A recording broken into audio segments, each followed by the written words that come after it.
saved the lives of his driver and gunner before rendering medical aid to himself. He is a graduate of the Special Operations Sniper Course, Ranger School, the Special Operations Combat Medic Course, the Mountain Medical Course, and Pathfinder School, to name a few.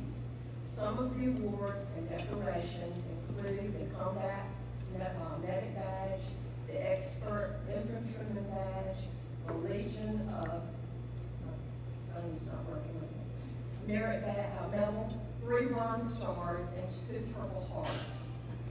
While on active duty, Lloyd completed his undergraduate degree through Harvard University Extension School, as well as 2 postgraduate degrees. So if that's not impressive, he's a very humble young man. And yeah, I see him as a hero. And just thinking in terms, today is the celebration of the Army's 250th birthday, and he was a member of that force. And there's so much more I could say about him. We met him, it's probably been a year or so ago, when he spoke to our chapter. And we were all just spellbound by his little stories and what he told us. So I know you're going to enjoy hearing him speak today, and I know he's going to also address the flag, because it has meaning to him, as we can tell from what he's been through. So without further ado, here he is.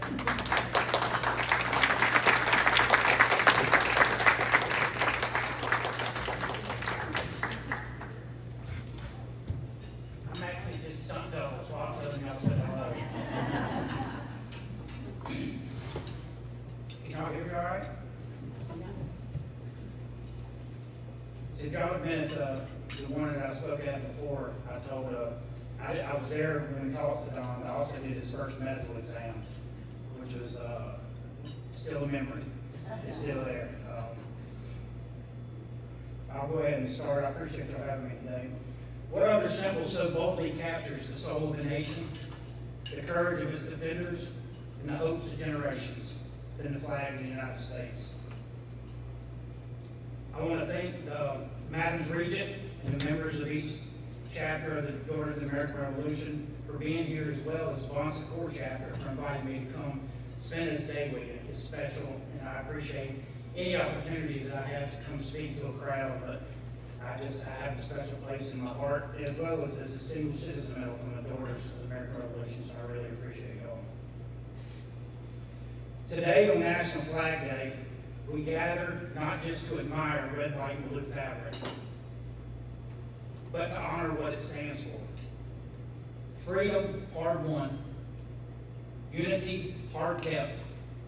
And ideals worth living and even dying for. Today, I reflect not only as a proud citizen, and just so you know, I get choked up and I'll cry. It's okay. I won it proudly amidst chaos and found solace in its presence during the darkest of hours. As a combat veteran, the flag is more than red, white, and blue cloth. It is the steady hand that steadies our hearts. It is the promise that no matter how far we are from home, America stands with us, our families, our communities, and our collective spirit. Each star represents not just a state, but a connection to the millions who walk this land, pursuing dreams and freedoms that we hold dear. Each stripe is a reminder of the blood, sweat, and tears that have paved the path to where we are today. I have stood guard over the flag-draped coffins of my fallen comrades. And in those solemn moments, the flag is a profound testament to their ultimate sacrifice. In those moments, it speaks volumes about duty, honor, and a love so deep for this nation that they were willing to give everything. Let us not forget them, not today, not ever.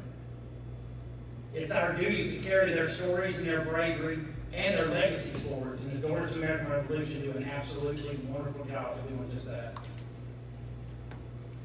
The flag was born during our struggle for independence, adopted 248 years ago on June 14, 1777, by by the Second Continental Congress. At that time, the nation needed a unifying symbol, something to represent 13 colonies and their shared determination. That flag featured 13 alternating stripes and 13 white stars set against a field of blue for each brave colony. As our flag grew, as our country grew, so did our flag. Each new star represented a new state and a new story, reflecting the strength of our union built on diversity and a common purpose. Today our flag with 50 stars, Today our flag with 50 stars and 13 stripes stands as a living timeline of our nation's journey, from revolution to republic, from civil war to civil rights, through struggle and sacrifice. It was during the Revolutionary War that this flag first gained meaning beyond fabric. It became a rallying point, a sign of resistance, courage, of a people so daring to create their own destiny. Farmers, merchants, blacksmiths, and scholars stood shoulder to shoulder beneath its stripes, believing in a freer, fairer future. One of those patriots, Thomas Paine, wrote, "These are the times that try men's souls." Our flag was born in those trying times, and it has carried that spirit ever since. It flew above Independence Hall as our founders debated liberty.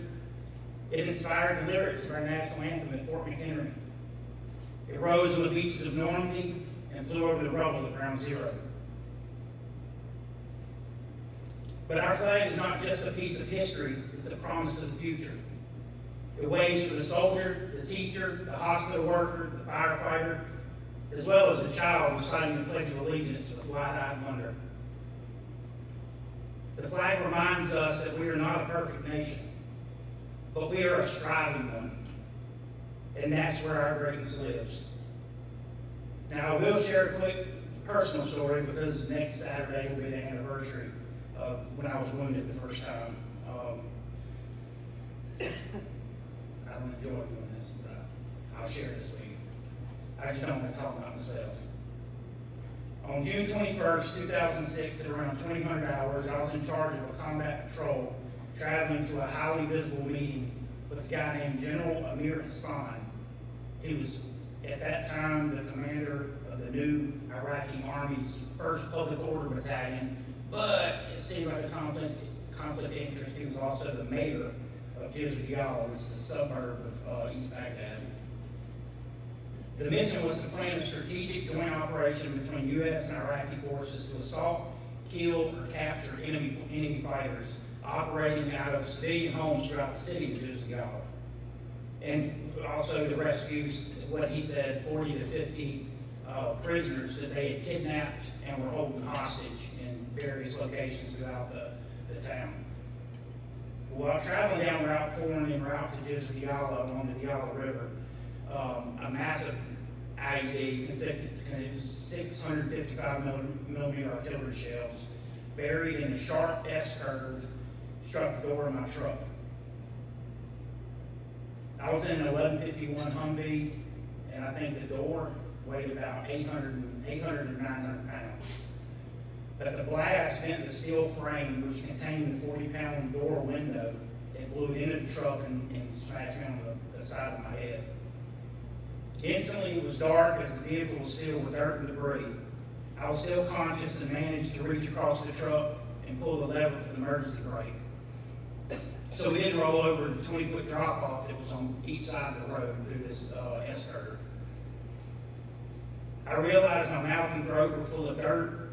I couldn't breathe in or out. I felt like I was suffocating, but I was also kind of delirious, and time had slowed down, super slow. The way your brain is really, time don't slow down, your brain speeds up, so you can kind of have that moment to know what you need to do next.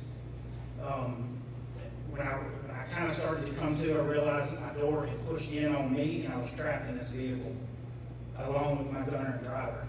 Then what made matters worse was just as I began to lose consciousness, a bright orange blast occurred in the floorboard, which was my vehicle catching on fire and erupting into flames. This forced me back into my unfortunate reality, which was I wasn't only in charge of this patrol and all these dudes, I was also the medic. So with help from my interpreter, who showed up out of nowhere and opened the back door, somehow I was able to weasel out. Went back in the burning vehicle, pulled my gunner out, who I had been blown into him, that broke all the bones in his body from his waist down. He was in bad shape. He had a lot of facial trauma. I was able to go back into the vehicle, pull him out, do him over my shoulder, and then run him up to the lead truck. And I knew I was bleeding. I saw the blood. But I told myself, as long as I move my hand, I'm fine, I can work. Just look at that later. So I worked on them. My gunner and driver, my driver wasn't that bad off. He actually was blown out of the truck that way when the force come through. But I worked on my gunner for a while, and then I turned on myself and started working on myself. And I had a piece of shrapnel that went through my bicep. It hit my side plate. It broke all the ribs on down my front and back. It punctured my bone. I had a piece that went in my armpit, through my shoulder joint, and come out of the back of my neck. Crushed my right foot, had shrapnel all in my right leg.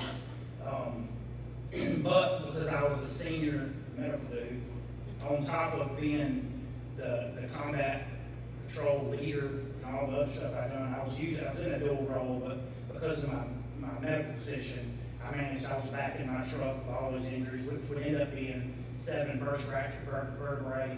I had a piece of shrapnel wedged in my spine, touching my spinal cord just about. But 2 weeks later, I was back in my truck. On July 4th, they did a small ceremony to award my Bronze Star and Purple Heart Medal that I received from that operation. And following the ceremony, Command Sergeant Major Coop, who was a friend of mine, but he was top dog, he was Command Sergeant Major, he kind of got me to the side and handed me a Ziploc bag. And I'll never forget. Battery dead. Y'all can probably still hear me, I'm sure. Did I talk too loud for it?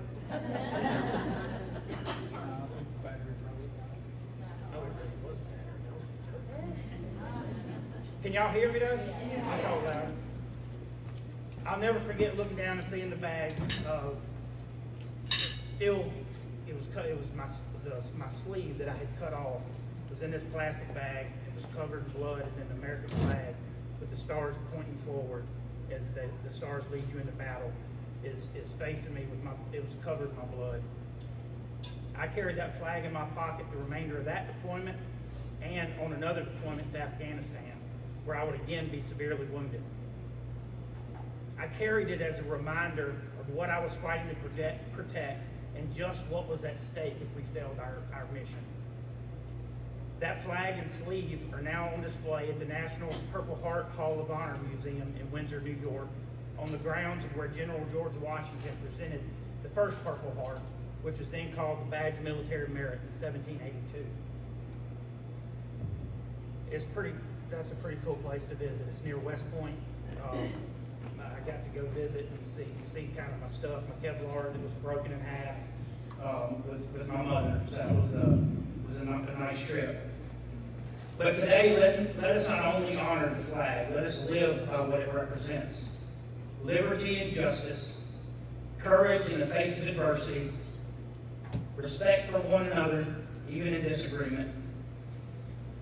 President Ronald Reagan once said, when we honor our flag, when we honor what we call, I try to get this thing rolling, it's either too fast or too slow.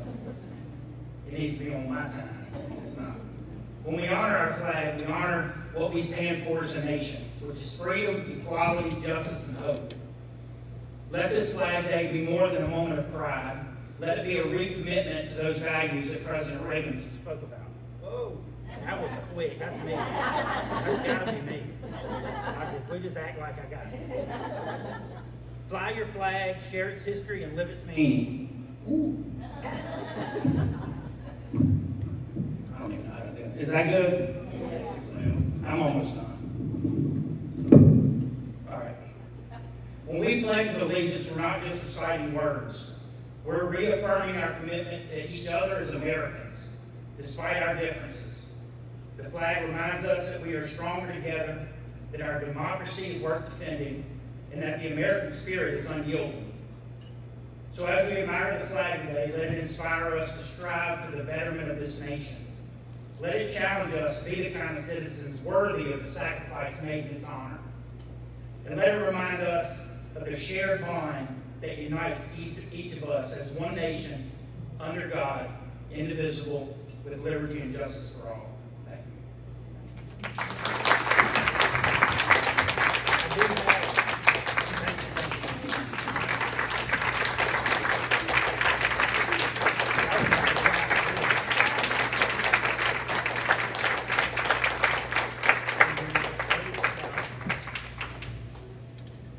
Here, y'all can sit back down. I got one more thing. I'm not a poet, but I wrote a poem. And actually what gave me the inspiration to write this was putting this speech together. I write an individual speech for every event that I speak at. And in doing that, something come over me and I broke. And in 6 minutes, I wrote this poem. And I run it by my wife about 15 times to make sure that it sounds silly. Because at that moment, I was real patriotic. I always got to run my silliness through her. She blessed off and actually teared up a little. So it's called The Banner That Waves. Upon the dawn it rises high, a beacon bold against the sky. Through storm and strife, through peace and war, it stands for freedom evermore.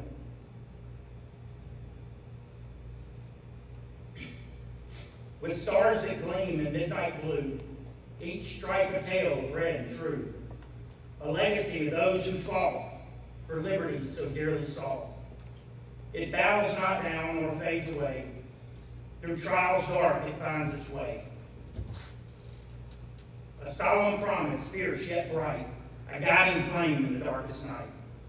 So let it fly the flag we trust, in honor earned and faith robust, for all who gave and all who strive, a symbol proud forever alive.